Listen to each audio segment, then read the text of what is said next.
What's it like stepping off the plane where every quiver of an eyebrow is going to be overanalyzed?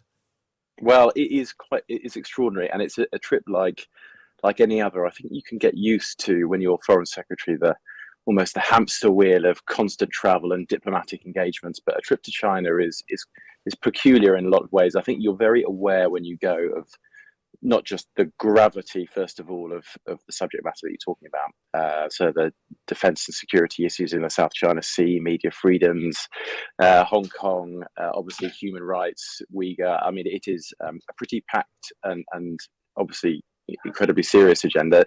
Secondly, the level of domestic interest. So you're very aware back home that there's a lot of eyes on this as a trip.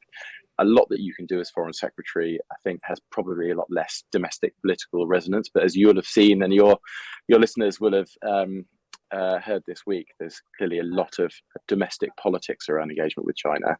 And then thirdly, you are also struck as soon as you set foot there. In fact, before you even go, you're talked to about the surveillance and security issues there. So everything from honey trap operation risks to phone hacking and documents and computers and all the rest of it. It's a trip unlike any other.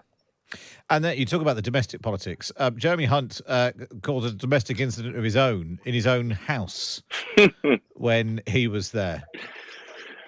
Yeah, that was a little unfortunate. So these trips are strange because it's actually only the very first top of the meeting on the first big diplomatic set piece, which is with Wang Yi, as I suspect it'll be again for James, which it was for us. So it's the foreign secretary to foreign minister meeting where all the cameras come in for the first 2 minutes, and to be honest, that's the least rich and important in terms of content because it's people go through their set piece speeches and say all the right words and then get into the real meat of the issue after all the cameras have been cleared out. And yeah, it was in that 2 minutes at the very beginning, at the very first meeting of a long day, that unfortunately Jeremy began by introducing his wife as Chinese, but of course she's Japanese.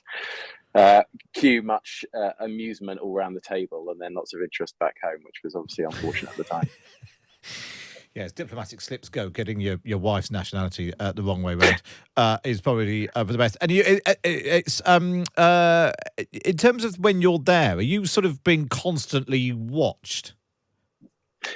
Yeah, I think you're certainly aware that you don't do as much shop talk in the waiting rooms as you would do on other trips. And I remember pottering outside the embassy to go to the residence, and there's the cars there, and a colleague of mine who had an intelligence background was kind of explaining to me how this would work from a Chinese perspective. And it's a much more sensitive environment. You wouldn't take phones, laptops, anything like that. So you're totally aware of that.